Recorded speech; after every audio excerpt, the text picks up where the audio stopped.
சிம்ம ராசி நேயர்களே, இந்த வீடியோ உங்களுக்கே தற்செயலாக வந்ததுன்னு நினைக்காதீங்க. இப்போ நீங்கள் இதை பார்த்துட்ருக்கீங்க அப்படின்னா அதுக்கு பின்னாடி ஒரு காரணம் இருக்குது. சமீப காலமாக மனசில் ஏதோ ஒரு குழப்பம், எப்போ என் வாழ்க்கை சரியான பாதைக்கு போகணும்னு ஒரு கேள்வி. அந்த பதிலை தேடி தான் இப்போ நீங்கள் இங்கே வந்திருக்கீங்க. நம்ம எல்லாரும் ஒரே மாதிரி இல்லைங்க, ஒவ்வொருத்தருக்கும் ஒரு தனிப்பாதை இருக்குது. சில நேரம் அது நம்ம கை கெட்டாத மாதிரி தோணும், சில நேரம் வாழ்க்கை நம்மளை சோதிக்கும். ஆனால் அந்த நேரத்தில் நம்மளை காப்பாற்றி வழி நடத்துகிற ஒரு சக்தி இருக்குதுங்க. அதுதான் நம்மளுடைய குலதெய்வம். பல தடவை கடைசி நிமிஷத்தில் விஷயங்கள் சரியாக இருக்கலாம், அது எல்லாம் சும்மா இல்லைங்க. அதுக்கு பின்னாடி குலதெய்வ அருள் தான் காரணம்ங்க. இந்த பலன்கள் உங்களுக்கு உண்மையிலேயே வேலை செய்யணும்னா இந்த நிமிஷத்தில் ஒரு சின்ன விஷயம் செய்யுங்க. கமெண்ட் பாக்ஸில் உங்கள் குலதெய்வத்துடைய பெயரை எழுதுங்க. தெரியலனா உங்களுக்கு பிடிச்ச தெய்வத்துடைய பெயரை எழுதுங்க, மனசார எழுதுங்க. அந்த நம்பிக்கை தான் இந்த பலனோட சக்தி. இன்னும் நம்ம சேனலை சப்ஸ்கிரைப் பண்ணலனா மறக்காமல் சப்ஸ்கிரைப் பண்ணிக்கோங்க. அப்படியே பக்கத்தில் இருக்கக்கூடிய பெல் ஐக்கானையும் கிளிக் பண்ணிக்கோங்க. அப்போ தான் நம்ம போடுற ஒவ்வொரு வீடியோவும் உங்களுக்கு வந்துட்டே இருக்கும். வாங்க வீடியோக்குள்ளே போகலாம். அன்பான சிம்ம ராசி நேயர்களே, சூரிய பகவானை ராசி அதிபதியாக கொண்டவங்க. உங்களை பொறுத்த வரைக்கும் எல்லா நாட்களும் ஒரே மாதிரி இருக்காது. ஆனால் சில நாட்கள் மட்டும் நீங்கள் எடுக்கக்கூடிய ஒரு முடிவு அடுத்த பல மாதங்களின் பலனை மாற்றக்கூடியதாக இருக்கும். இனி வரக்கூடிய நாட்கள் எல்லாம் உங்களுக்கு அப்படிப்பட்ட ஒரு வாய்ப்பு கொடுக்கக்கூடியதாக இருக்க போகுது. உங்களுடைய தன்னம்பிக்கை தான் உங்களுக்கு மிகப்பெரிய பலம். ஆனால் அதே தன்னம்பிக்கை அவசர முடிவாக மாறிடுச்சு அப்படின்னா கையில் இருந்த நல்ல வாய்ப்பும் நழுவி போகக்கூடிய வாய்ப்பும் இருக்குங்க. அதனால் இதுவரைக்கும் நீங்கள் யாருடைய பேச்சை கேட்டிருந்தாலும் சரி, உடனே யாரையும் நம்பி முடிவுகளை எடுக்கக்கூடாது. அதே நேரத்தில் உங்கள் மனசு சொல்லக்கூடிய நல்ல வாய்ப்புகளையும் அலட்சியப்படுத்தக்கூடாது. உங்களை தேடி நல்ல ஒரு செய்தி வரப்போகுது. நீண்ட நாட்களாக தள்ளி போன ஒரு விஷயம் மீண்டும் உங்கள் வாழ்க்கையில் கிடைக்க போகுது. மேலும் நீங்கள் எந்த இடத்துல கவனமாக இருக்கணும் அப்படின்னு பார்த்தீங்கன்னா, ஒரு சின்ன கவனக்குறைவு கூட உங்களுக்கு வாழ்க்கையில் மன அழுத்தத்தையும் உங்களுடைய நிம்மதியையும் கிடைக்கும் அப்படிங்கிறத நீங்கள் புரிஞ்சுக்கணும். சிம்ம ராசி மகம் நட்சத்திரம், பூர நட்சத்திரம், உத்திர நட்சத்திரம் 1ஆம் பாதம்ல இருக்கவங்களுக்கு கிரக நிலைகள் எப்படி இருக்குது அப்படின்னு பார்த்தீங்கன்னா, ராசி ஸ்தானத்தில் சுக்கிரனும் கேதுவும், குடும்பஸ்தானத்தில் சந்திரனும், களத்திரஸ்தானத்தில் ராகுவும், அஷ்டமஸ்தானத்தில் சனியும், தொழில் ஸ்தானத்தில் செவ்வாயும், லாபஸ்தானத்தில் புதனும், போகஸ்தானத்தில் சூரியனும் குருவும் சேர்ந்திருக்காங்க. இந்த கிரக நிலைகள் காரணமாக தன வரவுகள் உங்களுக்கு எதிர்பார்த்தபடி இருந்தாலும் அதற்கேற்ற செலவுகளும் உருவாகும்.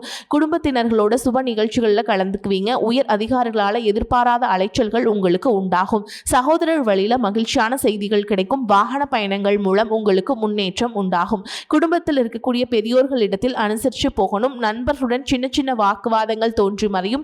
பிரபல மாணவர்களுடைய அறிமுகமும் ஒத்துழைப்பும் உங்களுக்கு கிடைக்கும். வீடு மனை விற்பனையில் இருந்த தாமதங்கள் விலக போகுது. புதிய தொழில்நுட்ப கருவிகளை எல்லாம் வாங்குவீங்க. வாகன பயணத்தில் உங்களுக்கு கவனம் ரொம்ப அவசியம். மேலும் நீங்கள் எந்த இடத்துல கவனமாக இருக்கணும் அப்படின்னு பார்த்தீங்கன்னா, உங்களுடைய ராசியில் கேது சுக்கிரன் சேர்க்கை இருக்கிறதால சுக்கிரன் அன்பை விரும்பக்கூடிய அதே சூழலை கேது விலகி போகிறதுக்கும் நினைப்பாங்க. அந்த நேரத்தில் கணவன் மனைவி அல்லது காதல்களுக்கிடையே கருத்து வேறுபாடும் புரிதல் இன்மையும் ஏற்படும். எவ்வளவுதான் உங்ககிட்ட செல்வம் வசதிகள் இருந்தாலும் மன நிறைவு இல்லாமல் இருக்கிறது. தேவையில்லாத கவலைகளை அதிகப்படியான மன அழுத்தம் உருவாக்குறதுக்கான வாய்ப்புகளும் இருக்குது. சனி பகவான் வக்ர நிலையில் இருக்கிறதால இதுவரைக்கும் வேலை வாய்ப்புகளும் அலைச்சல்களும் வருமான பற்றாக்குறையும் இருந்திருக்கும். அஷ்டம சனியுடைய தாக்கம் குறையும் பொழுது இதுவரைக்கும் அனுபவிச்சுட்டு வந்த எல்லா தொல்லைகளிலிருந்தும் பிரச்சனைகளிலிருந்தும் நீங்கள் விடுபடுவீங்க. புதிய வேலை தேட்டவங்களுக்கு நல்ல செய்திகள் கிடைக்க போகுதுங்க. உங்களுக்கு 12ஆம் வீடான கடக ராசியில குருவும் சூரியனும் சேர்ந்து இருக்கிறது. குரு ஆதித்ய யோகத்தை கொடுக்கும். அது பார்த்தீங்கன்னா உங்களுக்கு ராஜயோகத்தை கொடுக்கக்கூடியதுங்க. இதனால சமூகத்தில் மதிப்பும் பெரிய பதவிகளும் தடைகளை தாண்டி வெற்றிகளும் உங்களுக்கு உண்டாகும். அரசு வேலையில் இருக்கவங்களுக்கு உயர் பதவிகளும் உங்களுடைய நேர்மைக்கும் கடின உழைப்புக்கும் புகழ் மற்றும் வருமான உயர்வும் ஏற்படும். இந்த காலகட்டத்தில் நீங்கள் சரியான முடிவுகளை எடுத்தீங்க அப்படின்னா தொழில் மற்றும் வியாபாரத்தில் லாபமும் செல்வ செழிப்பும் உண்டாகும் போகுது.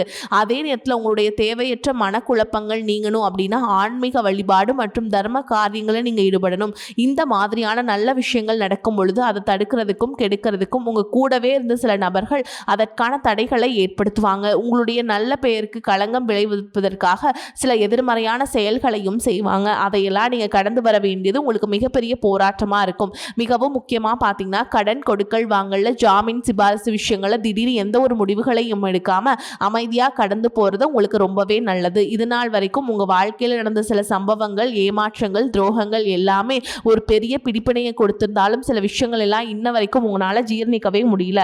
அதனாலே நிறைய நேரங்களில் மனசு வெறுத்து போய் இந்த வாழ்க்கையில் இதுக்கு மேலே நான் அனுபவிக்கிறதுக்கு என்ன இருக்குது அப்படின்னு எதிர்மறையான எண்ணங்கள் உங்களுக்கு அதிகமாக வரும். மற்றவங்களுக்காக நான் அனுபவிச்சதெல்லாம் போதும், இதுக்கப்புறமாவது எனக்கு பிடிச்ச மாதிரி வாழ்க்கை அமையுமா அப்படிங்கிற ஒரு கேள்விக்குறியோட தான் நீங்கள் நின்றுட்டுருக்கீங்க. நான் எவ்வளோ கஷ்டப்பட்டதுக்கு அப்புறம் ஒரு லட்சியத்தோடு நீங்கள் செய்யக்கூடிய ஒவ்வொரு விஷயத்தை கெடுக்கிறதுக்கும், உங்களுடைய முன்னேற்றத்தை தடுக்கிறதுக்கும், உங்களை அவமானப்படுத்துறதுக்கும் இங்கே நிறைய பேர் கூடவே இருந்துட்டு முயற்சி பண்ணிட்டு தான் இருக்காங்க. ஆனாலும் அவங்களுடைய சதிகளையும் சூழ்ச்சிகளையெல்லாம் தாண்டி இப்போ வரைக்கும் ஓரளவுக்கு நீங்கள் நல்லா இருக்கீங்க அப்படின்னா உங்ககிட்ட இருக்கக்கூடிய நல்ல எண்ணங்களும் கடவுள் பக்தியும் இது வரைக்கும் நீங்கள் செஞ்ச தர்ம காரியங்களும் தான் உங்களை காப்பாற்றிக்கிட்டு இருக்குது. இதுக்கு முன்னாடி நல்ல நண்பர்களாக இருந்திருப்பாங்க, நல்ல உறவுகளாக இருந்திருப்பாங்க. அவங்களே தன்னுடைய சுயநலத்துக்காக துரோகங்களை எல்லாம் செஞ்சு உங்களுடைய வாழ்க்கையை கெடுக்கணும் அப்படின்னு நினைக்கும் போது இந்த உலகத்தில் யார் நல்லவங்க யார் கெட்டவங்க யாரை நம்புறது அப்படிங்கிறது தெரியாமல் தான் நீங்கள் புலம்பிட்டு இருக்கீங்க. ஒரு வகையில் இந்த மாதிரி விஷயங்கள் உங்களுக்கு கஷ்டத்தை கொடுத்தாலும் இப்போவாது இவங்க நம்ம மேலே எவ்வளவு பொறாமையோடவும் வன்மத்தோடவும் இருக்காங்க அப்படிங்கிறத ஓரளவுக்கு நீங்கள் புரிஞ்சிருப்பீங்க. இது எல்லாம் தெரிஞ்சுமே கூட நீங்கள் என்னமோ பண்ணுங்க, எனக்கு என்ன வந்தது, எத்தனையோ நல்லது செஞ்ச எனக்கு மனசாட்சிக்கு விரோதமாக தப்பு செய்கிறீங்க அப்படின்னா அந்த கடவுள் உங்களுக்கு நிச்சயமாக மிகப்பெரிய தண்டனை கொடுப்பார் அப்படின்னு தான் கடவுள்கிட்ட உங்களுடைய வேண்டுதல்களை எல்லாம் வச்சுட்டு கடந்து போயிட்டுருக்கீங்க. இப்போ இருக்கக்கூடிய சூழலில் தான் உண்டு தான் வேலை உண்டு அப்படின்னு இருக்கீங்க. இருந்தாலும் உங்களுடைய கஷ்டத்தையும் கண்ணீரையும் மற்றவங்களுக்கு தெரியாத மாதிரி தான் பார்த்துட்ருக்கீங்க. உங்களுடைய வாழ்க்கை உங்களை எப்படி புரட்டி போட்டாலும் முடக்கி வச்சாலும் நீங்கள் எப்பவும் போல் சாதாரணமாக இருக்கிறதுனால உங்களை சுற்றி இருக்கவங்க எல்லாருமே இவங்களுக்கு என்னப்பா ஜாலியான வாழ்க்கை வாழ்கிறாங்க, இவங்கக்கிட்ட என்ன குறை அப்படின்னு சொல்லுவாங்க. ஆனால் மனசில் நிம்மதி இல்லாமல் சரியாக சாப்பிட முடியாமல் அவ்வளவு ஏங்க நிம்மதியாக தூங்க முடியாமல் நீங்கள் எவ்வளவு கஷ்டப்படுறீங்க அப்படிங்கிறது உங்களுக்கும் அந்த கடவுளுக்கும் மட்டும்தாங்க தெரியும். இந்த மாதிரி உங்கள் வாழ்க்கையில் திடீர்னு ஒரு பிரச்சனை, உடம்பு சரியில்லை, ஹாஸ்பிட்டலில் பெருசாக செலவு வந்துருச்சு, குடும்பத்தில் அவசர தேவைக்கு பணம் பத்தல, பிஸ்னஸ் லாஸ் ஆயிடுச்சு அப்படின்னு உங்கள் வாழ்க்கை முடங்கிருச்சுன்னா கூட நின்று உங்களுக்கு உதவி செய்கிறதுக்கோ ஆறுதலாக 4 வார்த்தை பேசுகிறதுக்கோ அவ்வளவு ஏங்க திரும்பி பார்க்க கூட உண்மையான ஆள் கிடையாது. ஆனால் நீங்களாவே ஏதோ தட்டு தடுமாறி எந்திரிச்சு நிற்கிறப்போ உங்களை குறை சொல்கிறதுக்குனே நிறைய பேர் தேடி வருவாங்க. உங்கள் சொந்தக்காரங்க நண்பர்களுக்கு ஒரு தேவை இருக்குதுன்னா மட்டும்தான் உங்ககிட்ட வருவாங்க. அந்த தேவை முடிஞ்ச உடனே உங்களை தூக்கி போட்டுட்டு போயிடுவாங்க. இது எல்லாம் தெரிஞ்சதுக்கப்புறம் மறுபடியும் அவங்களுக்கு எல்லாம் உதவி செஞ்சு ஏமாறக்கூடியவங்களா தான் நீங்கள் இருக்கீங்க. இந்த வாழ்க்கையில் எப்படியாவது முன்னேறணும் அப்படிங்கிறதுக்காக தினம் தினம் கஷ்டப்பட்டு உழைக்கிறீங்க. இதனால் வரைக்கும் என்னுடைய வாழ்க்கையில் நான் யாருக்குமே கெடுதலையோ கஷ்டத்தையோ துன்பத்தையோ பண்ணதில்லை, ஆனால் நீங்கள் மனசாட்சிக்கு தெரிஞ்சு நான் யாருக்கும் எதுவுமே பண்ணதில்லை, துன்பத்தை கொடுத்ததில்லை, எனக்கு மட்டும் ஏன் இந்த வாழ்க்கையில் இப்படி நடக்குது அப்படின்னு ஆதங்கப்படுறது உண்மைதாங்க. என்ன இருந்தாலும் உங்களுக்கு இவ்வளவு கஷ்டங்கள் ஆகாது. இந்த மாதிரி பிரச்சனைகள் உங்கள் வாழ்க்கையில் வரும், கொஞ்ச நாளுக்கு அப்புறம் இது போயிடும். நிறைய நேரங்களில் பார்த்தீங்கன்னா உங்களால் எந்த பிரச்சனைகளும் வராது, ஆனால் உங்களை சுற்றி இருக்கவங்க மூலமாக தான் உங்களுக்கு நிறைய பிரச்சனைகள் வருது அப்படிங்கிறத இப்போவாது கொஞ்சம் புரிஞ்சுக்கோங்க. இன்னும் சிலருக்கு பார்த்தீங்கன்னா உங்கள் வாழ்க்கையில் வரக்கூடிய உறவு யார் அப்படிங்கிற சந்தேகம் இருக்கும். சிலருக்கு காதலாக இருக்கும், திருமணம் அப்படின்னு நினைப்பீங்க. ஆனால் வாழ்க்கையில் உறவு அப்படின்னா அதுக்கு ஒரே ஒரு அர்த்தம் மட்டும் இல்லை. சிலருக்கு பல வருடங்களாக பேசாமல் இருந்த ஒரு சொந்தம் மீண்டும் தொடர்பு கொள்வாங்க. சிலருக்கு பார்த்தீங்கன்னா ஒரு நல்ல நண்பர் சரியான நேரத்தில் வந்து தைரியம் கொடுத்து உதவிகளை செய்வாங்க. சிலருக்கு வேலை மற்றும் தொழிலில் ஒரு முக்கியமான நபர் அறிமுகமாகி அவருடைய தொழிலுக்கு மிகப்பெரிய முன்னேற்றத்தை கொடுக்கக்கூடிய நபராகவும் மாறப்போகிறாங்க. திருமண வயதில் இருக்கவங்களுக்கு பார்த்தீங்கன்னா புதிய வரன் அல்லது வாழ்க்கை துணையை பற்றி அறிகுறியாக கூட இருக்கலாமுங்க. ஏற்கனவே திருமணமானவங்களுக்கு கணவன் மனைவிக்கிடையே இந்த மன கசப்புகள் குறைஞ்சு மீண்டும் நெருக்கம் உருவாகக்கூடிய காலமாகவும் இருக்கும். குடும்பத்தில் பிரிஞ்சிருந்த ஒருவர் மீண்டும் இணைவதாக கூட இருக்கலாம். இதில் முக்கியமாக நீங்கள் எந்த விஷயத்தை புரிஞ்சுக்கணும் அப்படின்னு பார்த்தீங்கன்னா எல்லா உறவுகளும் நம்மக்கிட்ட நிரந்தரமாக இருக்கிறது இல்லைங்க. சில நம்ம வாழ்க்கையில் ஒரு பாடத்தை கற்றுக் கொடுத்துட்டு வருவாங்க. சில நம்ம கூட பேருந்தில் பயணம் செய்யக்கூடிய ஒரு பயணியை போல வருவாங்க. இன்னும் சிலர் பார்த்திங்கன்னா நமக்குள்ளே இருக்கக்கூடிய திறமைகளை வெளிக்கொண்டு வரக்கூடிய ஆசானாகவும் இருப்பாங்க. அதனால் புதிய நபர்கள் உங்கள் வாழ்க்கையில் வரும்பொழுது எந்தவித எதிர்பார்ப்புகளையும் அவங்க மேலே சுமத்தாமல் எப்பயும் போல் உங்களுடைய இயல்பான குணத்தில் நீங்கள் இருங்க. இந்த காலகட்டத்தில் பார்த்திங்கன்னா உங்களுடைய அணுகுமுறையை ரொம்பவே முக்கியங்க. யாராவது என்னை தேடி வரட்டும் அப்படின்னு காத்திருக்கிறத விட நீங்களும் நல்ல ஒரு உறவுகளாக இருக்க தயாராகணும். ஒரு சின்ன ஃபோன் கால் அல்லது ஒரு சந்திப்பு, ஒரு சின்ன பேச்சுவார்த்தை கூட உங்களுடைய வாழ்க்கையின் அடுத்த அத்தியாயத்தை ஆரம்பிக்க காரணமாக இருக்கலாம். அதனால் பலன்களில் சொல்லக்கூடிய உறவு அப்படிங்கிறது ஒரே மாதிரியான பலன் இல்லைங்க. உங்களுடைய வயது, குடும்ப நிலை, வேலை, திருமண வாழ்க்கை எல்லாத்தையும் பொறுத்து உங்களுக்கான பலன்கள் மாறுபடும். மேலும் உங்களுடைய சுய ஜாதகம் மற்றும் தசா புத்திகளின் அடிப்படையிலும் எந்த மாதிரியான மனிதர்கள் உங்களுடைய வாழ்க்கையில் வரப்போகிறாங்க அப்படிங்கிறத உறுதியாக உங்களால் கணிக்க முடியும். இது நாள் வரைக்கும் அந்த கெட்ட விஷயத்தை எல்லாமே விட்டுருங்க. முதலாவது அதாவது மீனராசியில் இருக்கக்கூடிய சனி பகவான் உங்களுக்கு ஆரம்பத்தில் சில தடைகளை கொடுத்திருந்தாலும் இந்த வருடத்தின் இறுதிக்குள்ள உங்களுக்கு நல்ல பலன்களை எல்லாம் கொடுக்க போறார், தடைகளை எல்லாம் விளக்க போறார். இதன் மூலமா பொருளாதார ரீதியாக உங்களுக்கு நல்ல முன்னேற்றம் அப்படிங்கிறது விரைவிலேயே ஏற்பட போகுது. அடுத்ததா பார்த்தீங்கன்னா சுக்கிர பயிற்சி. இதன் மூலமா உங்களுக்கு நல்ல வேலை வாய்ப்பு, பதவி உயர்வு மற்றும் அதிகாரம் செலுத்தக்கூடியவருடைய நட்பு உங்களுக்கு கிடைக்கும். நீங்க செல்வத்தை சேர்க்கணும் அப்படிங்கிறதுக்காகவே நகைகளுடைய விலை குறையும், புதிதாக வீடு வாகனங்கள் எல்லாமே வாங்குவீங்க. ஆரம்பத்தில் பொருளாதாரத்தில் ஏற்ற இறக்கங்கள் இருந்தாலும் இந்த வருடம் முடியும் பொழுது குறிப்பிட்ட அளவுக்கு நீங்க சொத்து சேர்த்து வச்சிருப்பீங்க. குழந்தை பாக்கியம் இல்லை அப்படின்னு கவலைப்பட்டு இருக்கவங்களுக்கு நிச்சயமா குழந்தை பாக்கியம் உருவாகும். அவங்களுடைய உடல் நலன்ல எவ்வளவு பிரச்சனைகள் இருந்தாலும் அதையெல்லாம் சரி செஞ்சு இந்த பாக்கியத்தை அடைய போறீங்க. அவங்க குடும்பத்திலையும் மனதிலையும் மிகப்பெரிய மகிழ்ச்சி நிரந்தரமா இருக்க போகுது. படிக்கக்கூடிய மாணவர்களுக்கும் கல்வி ரொம்பவே சிறப்பா இருக்க போகுது. அடுத்ததான் நவம்பர் மாதத்துல ஏற்படக்கூடிய ராகுகேது பயிற்சியில குடும்பம் மற்றும் தொழில திடீர் மாற்றங்களும் திருப்பங்களும் ஏற்பட போகுது. நீண்ட நாளாக நிறைய பேர் உடல்நலம் சார்ந்த பிரச்சனைகளை முடங்கி கிடந்திருப்பாங்க, நடக்கிறதுக்கே ரொம்பவே சிரமப்பட்டு இருந்திருப்பாங்க. அந்த பிரச்சனைகள் எல்லாம் முழுவதுமாக நிவர்த்தியாக போகுது. கடந்த காலகட்டங்களில் உங்களுக்கு நல்லதொரு வேலைங்கிறது கிடைச்சிருக்காது. குடும்ப கஷ்டத்திற்காக குறைவான சம்பளத்துல வேலை செஞ்சுட்டு இருந்திருப்பீங்க. உங்களை பொறுத்த வரைக்கும் பிஇ முடிச்சிருப்பீங்க, டிகிரி படிச்சிருப்பீங்க. சில பேர் வந்து பார்த்தீங்கன்னா தன்னுடைய கல்வி தகுதிக்கு சரியான வேலை கிடைக்கல அப்படின்னு ரொம்பவே ஆதங்கப்பட்டு இருந்திருப்பீங்க. வரக்கூடிய நாட்களில் நீங்கள் சரியான முயற்சிகளை எடுத்தீங்க அப்படின்னா அரசாங்க வேலைக்கு நீங்கள் முயற்சி பண்ணாலும் உங்களுக்கு அரசாங்க வேலை கிடைக்கும். பேங்க் வேலையோ, ஐடி கம்பெனியோ அல்லது தனியார் நிறுவனங்களோ உங்களுக்கு மனசுக்கு பிடிச்ச மாதிரி நல்ல வருமானத்தோடு வேலை கிடைக்கக்கூடிய சூழலும் இருக்குது. மேலும் கணவன் மனைவிக்கிடையே பார்த்தீங்கன்னா நல்ல அந்யோன்யம் இருக்க போகுது. இதுவரைக்கும் இருந்த மன கஷ்டங்கள் எல்லாம் நீங்கி ஒற்றுமையோடு இருக்க போகிறாங்க. சொத்து மற்றும் பல பிரச்சனைகள் காரணமாக நீதிமன்றத்தில் ஏதாவது வழக்குகள் இருக்குது அப்படின்னா கூட அதுவெல்லாம் உங்களுக்கு சாதகமாக மாறும். அதிலும் சொத்து விஷயத்துல சனி பகவானுடைய பார்வை உங்களுக்கு நேரடியா இருக்கிறதுனால சில தடைகளை கடந்து வரும் பொழுது உங்களுக்கு அந்த சொத்தானது நிச்சயமா கிடைக்கும்.